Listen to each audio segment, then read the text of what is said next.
I, I think we are live. I'm going to hope we're live. Otherwise, Destiny, we're going to be talking to ourselves. So, if we are live, I'd like to thank everybody for joining, who's joined so far or might join in a couple of minutes.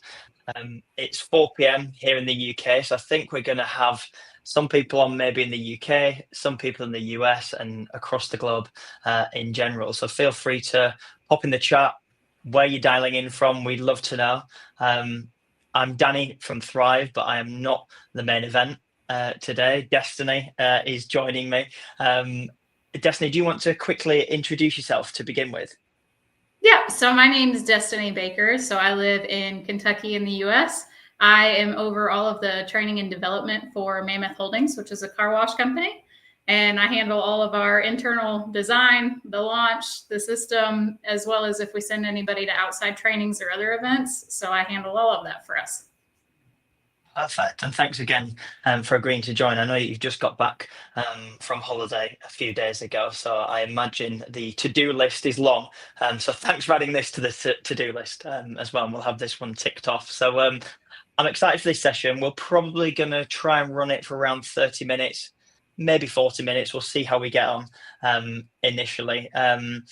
And Destiny has kindly agreed to take us on the journey that she went on, all the way from identifying that Mammoth Holdings needed a new learning platform. I'm going to say new, but I'm not going to give anything away there, all the way through to engaging with key stakeholders, going through that review process with lots of different vendors before selecting Thrive.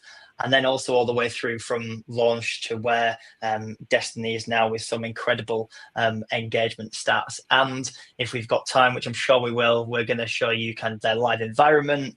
Destiny is going to talk you through their homepage experience, how they're using Thrive as well. And I would also encourage anybody who's joining, please do interact with myself and Destiny in the chat. If you've got any questions that you'd like us to ask, pop them in there and we will try our absolute hardest to get through them all.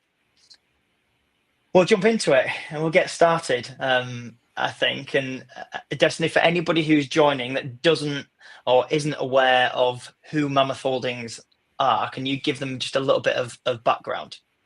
Yeah, so we are a premier washing company. So what Mammoth does is we don't build every one of our car washes. So we also acquire businesses.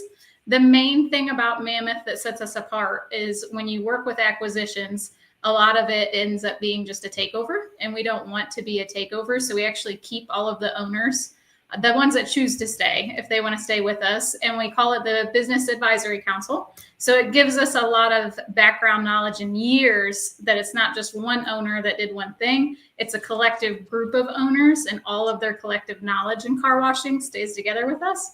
So currently we have 152 locations across 16 states, and we build washes as well as we acquire washes. So we're a little bit of a mix of both, and it's been a very fun and wild ride. Nice. I would also like to say that after getting to know you and Mammoth Holdings throughout the sales process, the car wash experience in the US is way better than the car wash experience here in the UK. Just wanted to pop that out there.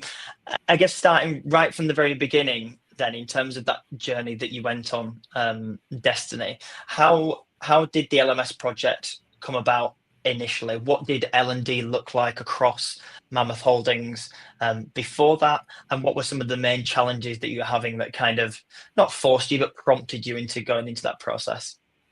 Yeah, so we have had, over the years, our number count has gone from 15 to 30 stores to 50, and it's just gradually gone up. So with that, we've come across a few different LMS systems. So we've done Litmus, we've used Absorb. Some washes that joined us just had manuals and they didn't have systems at all. So that's been part of the fun journey. Is around, I believe it was around 50 locations, we finally took everybody to one system. That system ended up being Absorb is what we used. And while it was okay for a moment and it did what we needed, you had to build it inside that system. As we kept growing, it was, I don't want to say breaking is not the right word, but it's stress fractures from a system you use at 10 is not going to be the same system you use at 100. You just need different things. So we started feeling that stress probably around 50. And then we went to a new HRIS system, which was Paylocity, and we moved everything into that, and we tried that for a while. Again, the features weren't exactly what we needed. So we just come to the terms that as we were approaching 100, and I think it was around 110, it wasn't working and we were still growing. So to outdo the pain points, we needed to do a system that could handle 500 locations. That way it could scale with us instead of being behind the growth and having a lot of pain points. I very much remember the pains that you were having in trying to roll out all of your learning through what was essentially a HR and payment platform. So yeah, I can remember all of those struggles that you were going through. And in terms of one of the things that comes up with a lot of the customers, prospects that are looking to thrive that we speak with is then actually aligning other key stakeholders across the organization and getting them invested in going out to market and purchasing a new platform. Did you find that difficult? Did you find it easy? What were kind of the processes that you went through to get people on board with your wider vision? So I would say at first it was a little bit, we tried a different system in the HRIS. It sounds fantastic when you can have everything in one system, because that's, the big lofty goal is if you don't have multiple logins. So we tried it, but naturally they're usually good at one thing and not the other. Unfortunately, it ended up being the LMS that was the other. So from stakeholders, we would get questions about data, and we didn't have good data on the back end to support, ROI, people's growth. Hey, how are we doing as a company? It was really hard to pull any of those numbers that we couldn't correlate it with any of the business numbers, because it just wasn't there. So it just wasn't possible. So I would say that opened the door to getting them to see a new LMS was a good choice, because they also wanted the data and I wanted the data. We needed something better. So as far as getting the buy-in, I would say for our company, it was pretty good, because it just was really obvious that we needed something else, and we needed something that could support where we were trying to go. I was gonna say that was gonna be one of my next questions around, like, what would you say one of the biggest challenges were in getting those stakeholders buy-in? But would you say it just goes back to actually we can show the return on investment, we can show the impact if we have the data behind it to show that? Yes. So ease of a system was very important for, myself and learners, but not even so much just the ease of the system. It was the data to support it is what was a big missing piece. And for stakeholders, that was easily something that we could align on, was being able to show, hey, how is this investment worth our while? But then how does it also help the learners? And being able to draw those dots for us made it a lot easier. So we are very fortunate. Our stakeholders are on the same page. I would say for anybody else, if that's something you're going through, I would probably tackle it in that main of view to go towards data, because data is always the answer for everything. So it just makes it a lot easier. Yeah, data comes up all the time, 100%. And you're definitely very lucky that key stakeholders were brought in, mainly from the very beginning, as well. And then in terms of the actual process of initially identifying that you needed a learning platform all the way through to procuring Thrive, can you expand a little bit more on what that looked like? Because I know it was a bit of a journey for you. Obviously, I was there for the full ride, but for people who don't know that, can you expand on what that process looked like? Who you needed to get involved, whether it's internal people, external people as well? Yeah. So one, I will say, if you want to drag Danny out for a couple of years, he will hang with you. So I'll throw that out there for everybody. But how it started for us is, as L&D, I could see very early on that we were going to have to change directions with an LMS system. Then came, getting the grounds to support why we needed the LMS system. But with it, I would say a year prior to us really digging in, I attended one of the ATD shows, the Association of Talent Development Conference. So I started scoping out different LMS systems then, because I wanted to at least go to them with some of my ideas and things that we seen in vendors that were choices, instead of just coming and saying, hey, we should do this without any options. So our conversations with you started very early before I even had them bought in, because I wanted to come to the table with some answers. Once I came to the table with some answers and we decided, hey, let's take this serious, go start demos. We started bringing other people in our company in. We did a few demos internally. And then also, because I would say probably one of the biggest things is everybody has different thoughts. Everybody has different wants, opinions vary. So just taking some of the bias out of the situation, we had ELB come in as a consultant and they joined with us, because while I can look at a million companies myself, they have looked at a million more LMSs than I had. So we went through with them and we described what we wanted. So what was necessary for us to do business, what were things that we needed, what was data that we needed, like the non-negotiables, and we pointed that stuff out. And so they helped us navigate that water and brought some systems to the table that I wasn't even aware of. And we went through those, and then it just became like a checkoff sheet. So, what was your necessary? What was your want? What was your dream? And then we went through pricing is obviously one of the points that you can't ignore that either. So that was a part of the equation. And then it just came down to two choices, and their recommendation was Thrive as well. So it ended up working out. It was I think start to finish, it was probably a 1.5-year process, if my math is right. So it wasn't easy. It wasn't a snap decision, but we actually had everybody come together, and Thrive was the system that we all agreed it could not only do what we needed today, but it could grow with us to the 500. And that's how we ended up deciding. And I imagine that at the start of the process, you were not expecting it to take a 1.5 years to go from I was not. start to finish. If you were to go back to the beginning now, what would you change? What would you do differently to try and, I imagine, speed that process up? Would it get a consultancy in like ELB earlier on, or would it be to get everybody internally aligned with a clear common goal and requirements? What would you change anything? I would have probably brought ELB in a little sooner, because a lot of it, to your point, was the, hey, what did we do, and kind of the back and forth. So that helped cut a lot of the back and forth out, because they were just a biased company. There was no feelings involved with them. They just looked at straight facts. Hey, this is what you want. This is what you need. This is what you should do. So my recommendation is I probably would have brought them in a little sooner. Companies that probably might not be our size, they may not have to do that at all if it's just a small group of people. We were just we're unique enough that we had different systems in our company. So as we acquired somebody, they all had different systems themselves. So it just made it a lot easier to bring everything all together. I would say that would be what I would change. Yeah, nice. Yeah, that's understandable. And obviously you've gone through that process, you've chosen Thrive, you've gone on that journey, and then you jump into your implementation process. And I know that you were super, super keen and also super organized in terms of getting ready for implementation, because you wanted to be live as quickly as you can. And I don't blame you after waiting a 1.5 years to get that final sign off. So I know that you launched in just around 3 months to around 1,600 people. From that perspective, was there anything that shocked you? Were there any challenges? What was that implementation process like for you? So for me, I really enjoyed it, but I enjoy running fast. I would say the laughing part of it is I said I was going to run, and I don't know how well the Thrive team believed me at first until we started running. For anybody that's doing it, I really utilized the Thrive Tribe and the videos that you had before the meetings.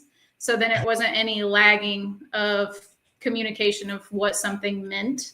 And I would watch all of those before every one of our meetings, so I understood what we were talking about. And then it just helped us go through all of that material a lot faster.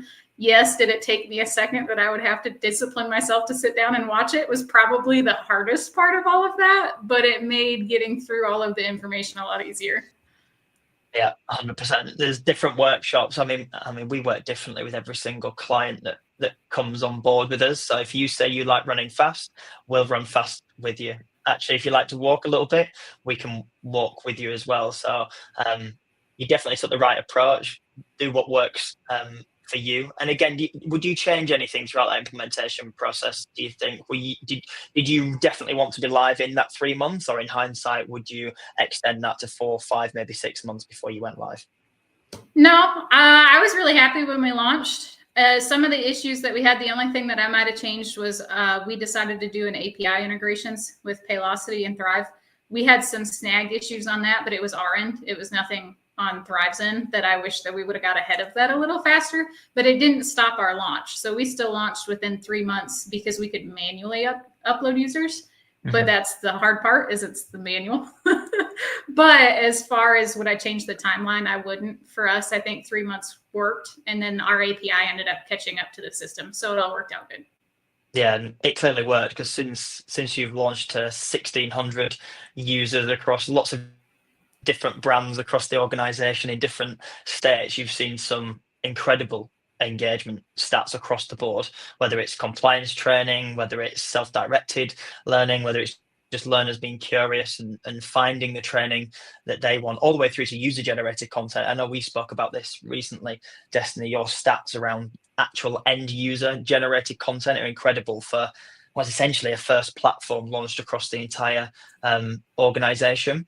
How did you go about that launch? Did you promote the platform heavily in any way beforehand? Did you run any competitions to help generate engagement for launch? What did that look like? So we had a mash pot of about all of those.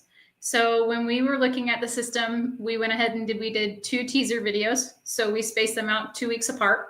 So it was, some of it was just general information on Thrive when I didn't have the background of our system set up. So it was just very basic. Then we did a teaser as we started building our site and put some of that in there. And then we really outlined why it was important for each user. So there was a snippet of why did it help our store managers? Why did it help our customer service team? That way they could understand what we were doing. And then from there, I also set up meetings specifically for user roles. So it was with a district manager and a site manager and our directors. So because each of those, they needed different information. So instead of doing a generalized training, I actually gave them 2 open slots to jump in with me. And I did their walkthrough demo for what they would need for their learner view. And that way they had 2 chances. It was recorded as well. If they couldn't hit the 2 chances, we recorded it and sent it to them. And then after that, and we did go live, we ran 2 different competitions. So the first competition was in the first week of launch. Every name that signed up their account was entered into a drawing, and we drew about 20 prizes, I believe, for that first one. And then after that, we did it off the first month of user engagement. So we actually had Thrive pull us an engagement report for all users, and we seen who was the most active, and we took the top 20 of the most active as well and gave them a prize. So I did laugh as I wrote this down and went through it. Apparently my favorite number was 2, because we did 2, 2, 2 all the way across the board. But we mixed a little bit of all of it together. I love that, giving people the double chance, but also, I mean, competitions work, right? Everybody loves winning a prize, for example, and it does really help in the long run. I think we talked about it throughout the process, and I talk about it a lot. If you can generate excitement for go live and just as you launch to help increase those engagement levels, it's much easier to keep engagement high if it starts from the very top rather than trying to drag it up from the bottom, essentially. So yeah, I would highly recommend competitions. I think the ones that that you ran have clearly worked, and I know that when we share screen and go through your platform, we can show some of kind of those engagement stats, especially around user generated content as well. Before we do that, before we kind of jump into the live environment, have you noticed any themes as to what your learners are engaging with, whether it's topics, formats, length of content, or does it vary? Because you've got lots of different job roles across the organization. We do. So I would say some of it is I wouldn't have guessed. So everybody has high hopes of what you want your team to be engaged with. And I would say here lately, it's been a lot of our history and culture pieces have gotten a ton of engagement. And surprisingly enough, I've had a lot of comments on our safety, which I would have thought most people ignore safety. Yeah, like when I started seeing them all come through, I was like, oh, okay, I would never have guessed that at all. But those have been the pieces that people have gone into. So where you would think it's some of our shorter content that would have gotten more reactions, it's actually been some of our pathways that might have been a little bit longer, get more of the comments. So that was a nice little piece to see. But to your point, we have documents, we have pathways, we have videos. So it's kind of a mix, and some of them include all of it. I don't have anything pinpointed that I think one media type was better than the other. It's just been kind of the theme of our content of what's drawn more attractions compared to others. Yeah, I guess that's good that everybody's kind of interacting with a little bit of everything. Obviously, pathways sound like they're slightly more popular, which might be from a compliance perspective, but it also might be things for leadership, EDI, for example. So I know that you're still going on a journey. You only launched in November last year, I think it was. So Correct. you haven't even Yep. been live that long, really. And I think when we go into some of your engagement stats, people will be shocked at just how much engagement you've had since then. I think on that, shall I share my screen? And I'd love it if you could just talk us through your homepage experience. I think I've said this to you before. I think your site looks incredible. I know you've obviously launched your Mojo brand across. You had lots of different brands across Mammoth Holdings, but you've got your one Mojo learning brand that's built into the platform. So can you just talk us through this homepage experience? Yes. So the first is just you're welcome. The next is just because we're a new system is the learn your platform. That was just to help everybody. That'll go away eventually. From there, we wanted this to be kind of a one-stop shop. So some of our things, we have a lot of different communication channels. So we use Teams, we have email, we have, there's a lot of stuff. So this was somewhere that you could go for all of the announcements. So some of these that you can see here is as we select people to attend classes, if they want to sign up, if we have a new flyer that's coming out, if it's a new process, all of them will get labeled announcement that somebody needs to see. And it's just right there at the top for our team.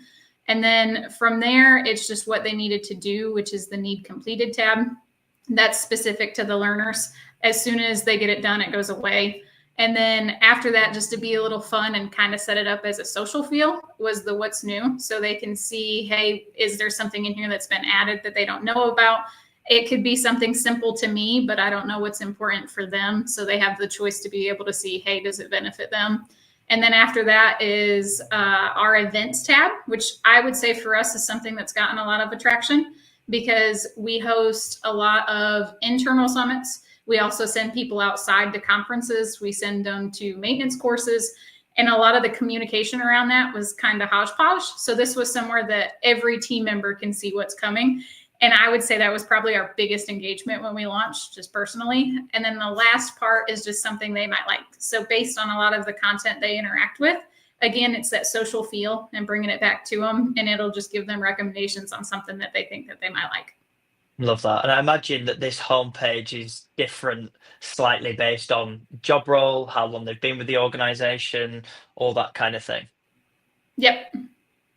And this campaign banner that you're running at the top, is this mainly just for people that are logging in for the very first time? Does everybody see this? What does that look like? Do you run different campaigns for different people at the moment, or is that something that you're planning in the future?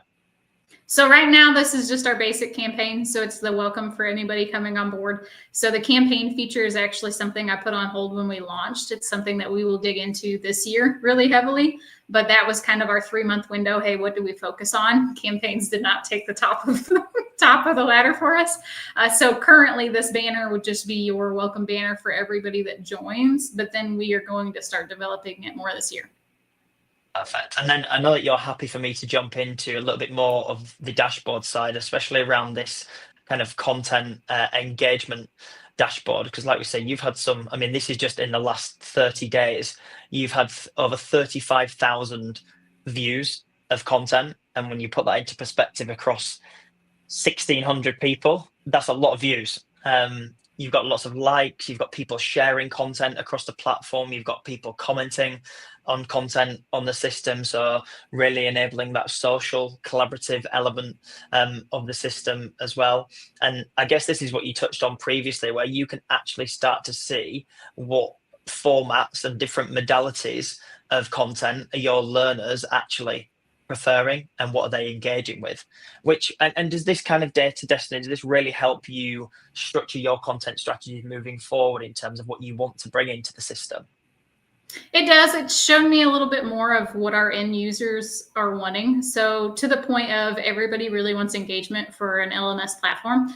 That's the goal. I was pleasantly surprised with how much engagement we have had. So it's really helped to show what pieces are they liking. Again, like our history and safety, I would have never have guessed that those would have been the spots. So seeing that those are things that they like, we can tie that back into new things that we're making and use that feedback. One of the quickest things is we had different SCORM packages, and I learned really quickly which ones gave some people issues compared to others. So we nixed some of that immediately in the first month.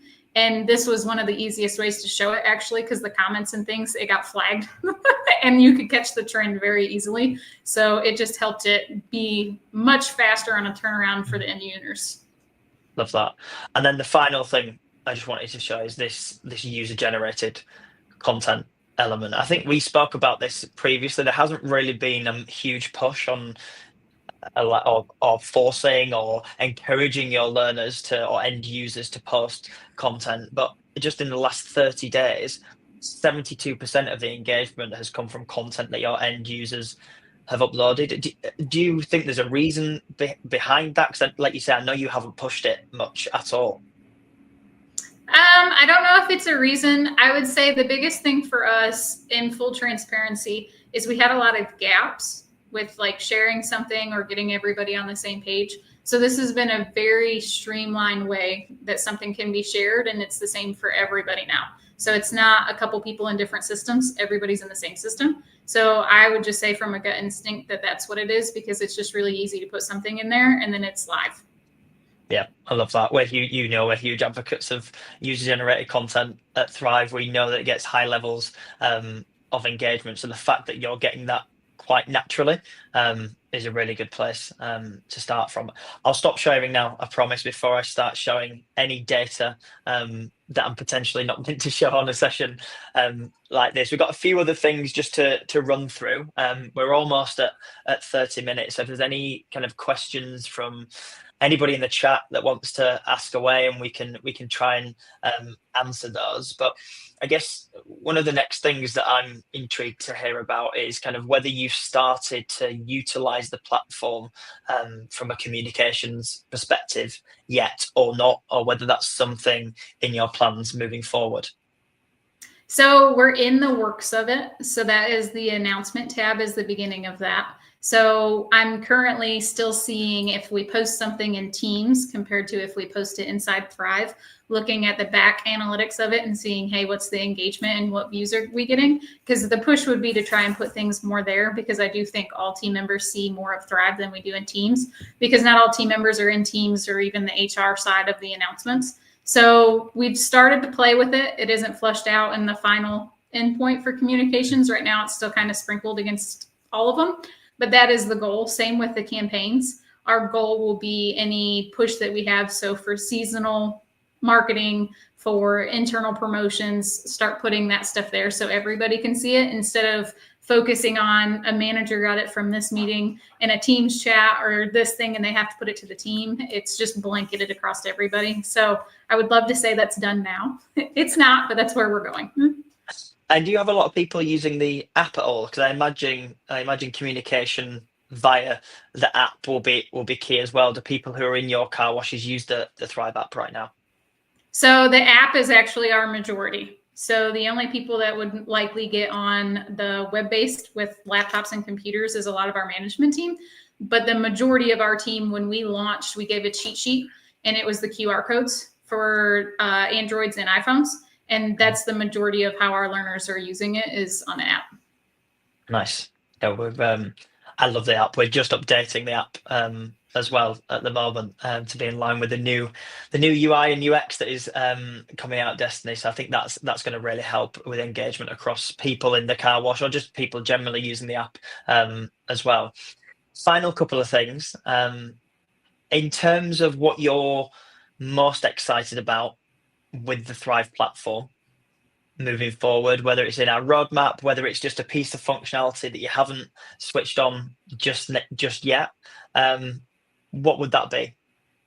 So I would say, looking at the roadmap that was out, probably my piece that excites me the most is going to be more towards the AI features. So, and you know this because I've probably bugged a few times about it, but the AI chatbot that'll be for the users, as well as the AI search that'll be at the top, that it'll search through the content and give them their question that they're asking for. That is my biggest excitement piece, because I think that will help the end users the most. While I could love all the shiny toys of an admin features, that's great. But if it's not effective for the end user, then it isn't really that big of a bang for the buck. So my biggest thing that I'm excited about is the AI for the end users. Nice. I think that's what we're most excited about as well, that semantic search element, giving learners the answers that they need as soon as they ask the question, like having two-way conversations, like what you get with Google nowadays. You type a question in, it gives you the answer, but then it gives you the relevant resources and content to go have a look at as well. We do have a question in the chat from Claire. So Claire said engagement levels are great, but Claire wonders if you've observed any great outcomes as a result of this yet, or perhaps is it too soon?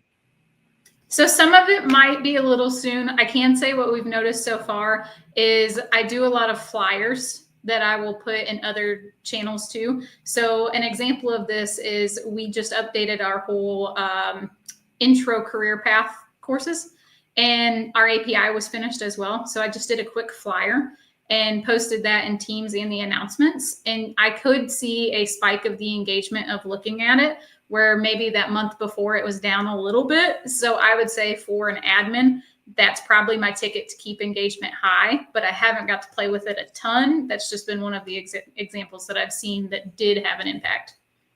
Got you. And I imagine the outcomes and the KPIs that you've got in the long run are things like, have we seen an increase in memberships, or have we seen a reduction in turnover since launching Thrive? Is that right? And do you have anything else in mind that you'd like to measure your learning data against? So right now we're focused on our membership sales, and we're focused on our, I'm going to lose the word. It's gone. I lost it. But our retention, there we go. So we're looking at our retention and our sales. Those are two of the biggest factors that we needed to work on the most internally. So while it's kind of a slow snowball, it is getting better that things are there. Part of that new pathway was part of this, but that's what we're going to start comparing things to here shortly and really see, hey, and we're holding people accountable to getting their compliance done. And if their compliance numbers are high, are their sales high? So we're starting that now. It's not fleshed out though, but that's where we're going.